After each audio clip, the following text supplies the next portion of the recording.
June 1st, 1916. The North Sea churns with cold wind and steel-gray waves as the British Grand Fleet and the German High Seas Fleet converge off the coast of Denmark. It's the Battle of Jutland, the largest naval clash of World War I. On the horizon, dreadnoughts line up like floating fortresses, their massive 12-inch guns trained to rip holes through armor plates. Torpedo boats and primitive U-boats dart between giants, hoping to land a lucky strike. This is naval warfare at its bloodiest. Slow, brutal, fought at visual range and with little margin for error. But let's change one thing. Beneath those waves, silent as the grave, lurks something that shouldn't exist for another 100 years. A Virginia-class, nuclear-powered stealth submarine from 2014. This is no leaky, diesel-powered coffin like the U-boats of the Kaiser's Navy. This is a 7,800-ton hunter killer designed to stalk oceans undetected for months. Its teardrop hull is coated in sound-absorbing tiles. Its reactor generates virtually unlimited endurance, and it carries weapons that make dreadnought broadsides look like firecrackers. The submarine sonar suite can hear ships over 100 miles away, mapping the ocean with the precision of a bat hunting in darkness. And when it decides to strike, it has a choice. Heavyweight Mark 48 torpedoes that can shatter a battleship in a single hit, or Tomahawk cruise missiles that can fly 1,000 miles to deliver pinpoint destruction. In 1916, it might as well be a sea monster armed with lightning. Across the surface, the fleets maneuver cautiously. British Admiral Jellicoe deploys 24 dreadnoughts. Facing him, Admiral Scheer commands 16.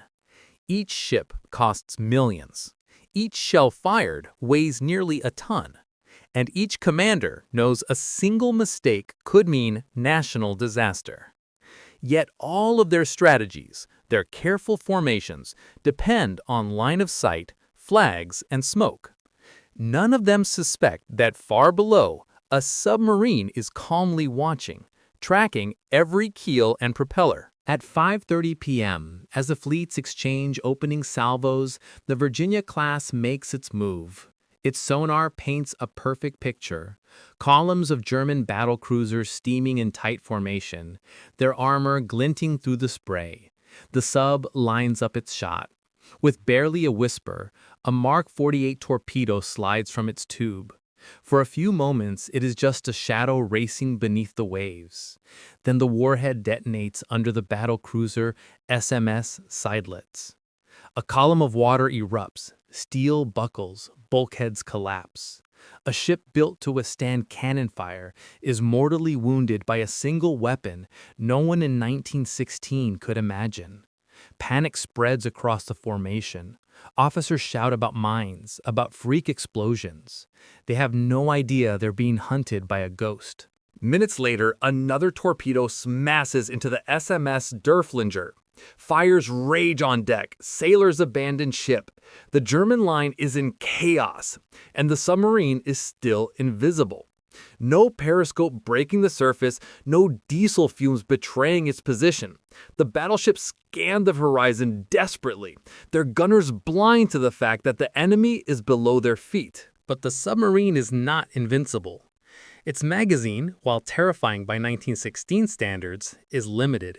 It cannot fire infinite torpedoes, and once the tubes are empty, it must reload slowly by hand. Worse, it's alone. There are no GPS satellites, no encrypted radios, no friendly fleets to resupply it. If anything breaks, there are no spare parts, no shipyard in this century that can help. Every shot must count. The Germans attempt to adapt. Destroyers surge forward, dropping primitive death charges into the sea. But these are little more than barrels of TNT set on timers. They explode far from the sub, thunderous but harmless. To the crew of the Virginia-class, it's like being chased by blind men throwing rocks into the ocean. Still, one lucky guess could prove fatal, and the commander maneuvers carefully, weaving through thermoclines, masking the boat's noise, letting the enemy exhaust themselves in futility. With the surface battle raging, the submarine switches to cruise missiles. Though in reality Tomahawks rely on satellite guidance, In this hypothetical, they can still navigate by inertial systems, their onboard computers centuries beyond 1916 technology. They streak above the waves at 500 miles per hour, sea skimming at 50 feet altitude. Lookouts aboard German battleships spot what looks like low-flying aircraft, but by the time anyone reacts, the missile slams into the side of the SMS König. The explosion ignites fuel and ammunition, leaving the dreadnought a burning wreck. Sailors leap into lifeboats, stunned by a weapon they cannot comprehend. By nightfall, the high seas fleet is shattered. 3 capital ships sunk, others crippled, and hundreds of sailors lost. British observers are equally bewildered, unsure what phantom force has intervened. Was it a new secret weapon? A miracle? None of them will ever know that beneath their keels, a machine from another century quietly slipped away, undetected, unharmed. But even this time traveler cannot change history forever. Its torpedoes are running low, its missiles nearly spent. Without modern logistics, the submarine cannot fight a sustained campaign. And though it is invisible to sonar that won't exist for decades, a lucky periscope sighting by an enemy U-boat could spell disaster. The ocean is vast, but one golden shot could still bring even a god to the bottom. Still, the damage is done. A single submarine has rewritten the balance of the Battle of Jutland.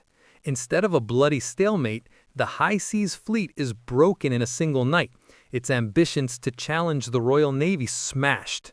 The war at sea tilts sharply in Britain's favor. The Virginia class would pass into legend, remembered not as a submarine, but as a phantom leviathan, the ghost of the North Sea.